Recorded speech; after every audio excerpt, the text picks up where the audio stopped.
Beni dünyanın her bir yerinden seyreden vatanımın güzel ve değerli insanlarını saygı ve sevgiyle selamlıyorum. Değerli izleyiciler, biliyorum Sıla yolu bitti. Sıla yolu bitti ama Sıla yolu haberleri bitmedi. Değerli izleyiciler, bakın, bazı ülkelerde arabanın içinde sigara içmek yasak. Dikkat! Hele bir ülkede, o ülkeden çok kişi geçiyor. Yani gurbetçilerimiz çok kişi arabayla geçiyor. 3.000 euroya kadar para cezası var. Bütün bilgileri alacaksınız. Değerli izleyiciler, size ülke ülke hepsini bu haberde sayacağım. Bakın, istersen İngiltere'den git, istersen İrlanda'dan, istersen neydi onun ismi, Skoçya'dan git. Bütün ülkeler var haberimde. Nerede ne kadar cezası, bilhassa dikkat edeceğimiz arabada çocuk var mı yok mu, kaç yaşında. Fransa, İtalya, Avusturya ve diğer bazı Avrupa ülkelerinde araçta sigara içmek yasak. İhlaller ağır para cezalarıyla cezalandırılmaktadır. Sigara yasağı küçükleri korumayı amaçlıyor. Bazı İskandinav ülkelerinin yanı sıra Hollanda ve Polonya'da da arabalarda sigara yasağı getirilmesi tartışılıyor.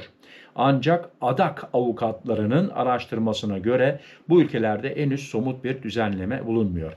Hadi siz paçayı yırttınız. Avrupa dışında bazı ABD eyaletleri, Kanada eyaletleri, Avustralya ve Güney Afrika'da, bunlar da bizi ilgilendirmiyor ama olsun, dahil olmak üzere çocukların bulunduğu araçlarda sigara içilmesi yasaklanmıştır. Yani birisi beni Kanada'dan seyrediyorsa, izliyorsa, seyretmiyor, izliyorsa dikkat, yasak. Almanya'da arabalarda sigara içmek yasak değildir. Almanya'da yaşayan Türk vatandaşlarımız, sizler de içebilirsiniz sigara. Şimdi gelelim, bakın, Sıla yoluna çıktın, Almanya'da içebilirsin ama Avusturya'dan geçeceğin, dikkat. Bak, Belçika'da, listede okuyacağım. Hepsini teker teker okuyacağım şimdi. Belçika'da 18 yaşın altındaki kişilerin kullandığı araçlarda sigara içmek yasaktır. Yani araçta 18 yaşından aşağı birisi varsa yasak. İhlaller 130 eurodan başlayan para cezalarına tabidir. Kabriyole araçlar için bir istisna geçerlidir. İngiltere ve Galler. İngiltere ve Galler'de 18 yaşın altındaki yolcuların bulunduğu araçlarda sigara içmek yasak. İhlaller 50 pound, yaklaşık 60 euro para cezasıyla cezalandırılır. Kabriyole araçlar için bir istisna geçerlidir. Finlandiya'da da yaşayan vatandaşlarımız var. 15 yaşından altındaki çocukların bulunduğu araçlarda sigara içilmesine izin verilmiyor ama cezası da yazmıyor. Herhalde o kadar yüksek değil, 100 euro civarında olması lazım. Fransa'da da 18 yaş altı çocukların bulunduğu araçlarda sigara içmek yasaktır. Bu yasağın ihlali 4. kategori para cezasına tabidir ve genellikle 135 euro para cezası ile cezalandırılır. Değerli izleyiciler, ayaktaysanız lütfen oturun, Yunanistan'a geldik. Bakın, başınız dönebilir çünkü burada şimdi siz de şaşıracaksınız. Yunanistan'da 12 yaşın altındaki çocukların bulunduğu araçlarda sigara içmek yasak. Bu kural özel araçlar, taksiler ve toplu taşıma araçları için geçerlidir. İhlal edenler 1500 euroya kadar para cezasına çarptırılır. Bitmedi, dur bitmedi. Toplu taşıma araçlarında ister sürücü ister yolcu olsun sigara içmek, 12 yaşın altındaki çocukların bulunduğu araçlarda 3.000 euroya kadar para cezası ve 1 ay araç kullanma yasağı ile sonuçlanabilir. Neden bunun üstüne basa basa söyledim? Yunanistan'a izine giden vatandaşlarımız var. Onun için dikkat. Özel arabanızda bile içseniz bakın 1500 euro. Dikkat. Yani toplu taşımada da 3000 euroya kadar çıkıyor ve 1 ay ehliyetiniz gidiyor. İrlanda'da 18 yaşından küçük bir kişinin bulunduğu bir araçta sigara içilmesi artık yasak. İhlaller en az 100 euro para cezasıyla cezalandırılıyor. İtalya, gemiyle gidenler veyahut da İtalya'dan Slovenya'ya geçen vatandaşlarımız için geçerli. Araçta hamile kadınlar veya reşit olmayanlar varsa sigara içmek yasak.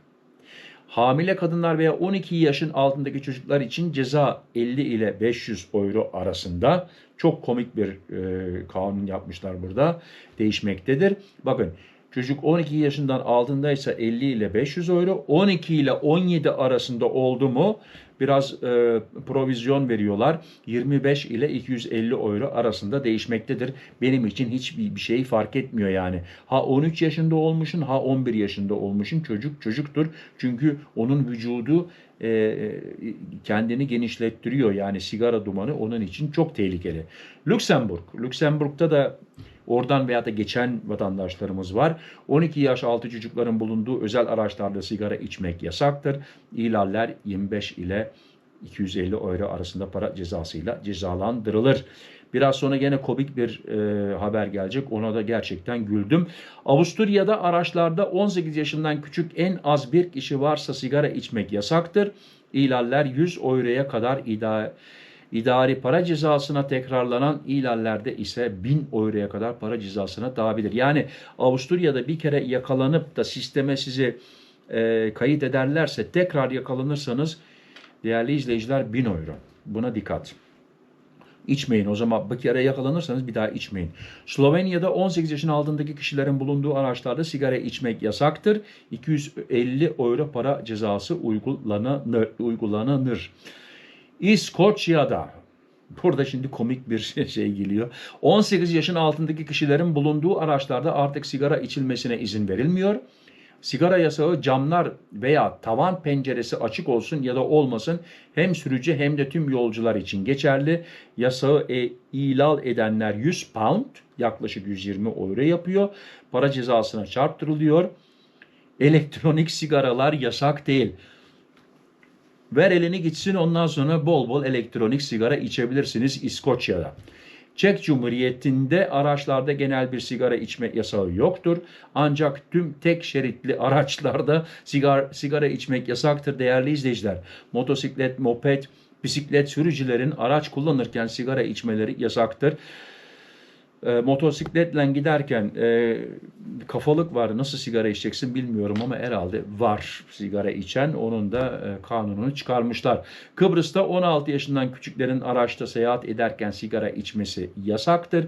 İhlaller 85 euroya kadar para cezasıyla sonuçlanabilir. Belki Kıbrıs'a izine gidecek vatandaşlarımız vardır. Değerli izleyiciler, bir noktaya daha değineceğim. Gerçekten bu durum ciddi bir durum.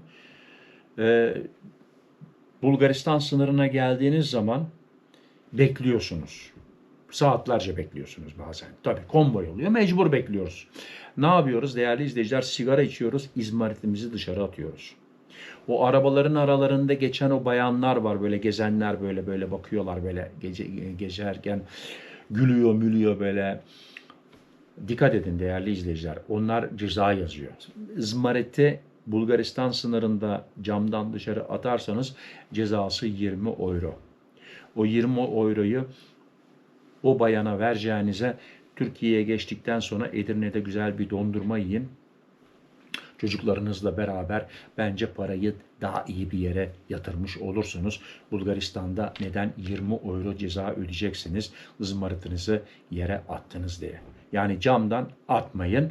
Özel olarak bakın, yani bir kişi kontrol etmiyor. Ben kendi gözlerimden gördüm ve o kadar yoğun değildi. Çok araç yoktu. Belki 60-70 araç vardı. 3 kişi geziyordu. 3 kişi geziyordu ve gördükleri zaman hemen yanına geliyor. Kağıda yazıyor adını, plaka numaranı işliyor sana, 20 euro hemen tak de cash alıyor. Ödemeyeceğim dersen tabii polis geliyor. Ödemezsen ondan sonra o gümrükten artık kendiniz hesaplayın. Sizi bayağı uğraştırabilirler yani. En iyisi o 20 euroyu vereceksin yakalanırsan, ama bence atmayın. O 20 euro ile gidin. Gerçekten bir dondurma yiyin veya bir meşrubat için, başka bir şey için kullanın o 20 euroyu, ama orada ceza vermeyin, dikkat edin. Beni izlediğiniz için teşekkür ederim. İnşallah bu bilgiler işinize yarar.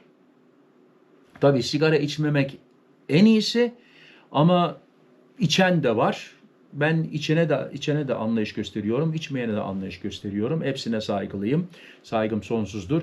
Herkes kendisi bilmesi lazım hayatında ne yapıyor. Beğendiyseniz bilgilerimi bir like bekliyorum sizden. Abone olursanız ücretsiz abone olma imkanınız var. Bana destek olursanız şimdiden teşekkür ediyorum. Gerçekten gurur duyuyorum ve hoş geldiniz diyorum. Allah hepinizden razı olsun. Ve en sonunda ne diyorum? Sıhhat. Sıhhatli kalın, benimle kalın, hoşça kalın.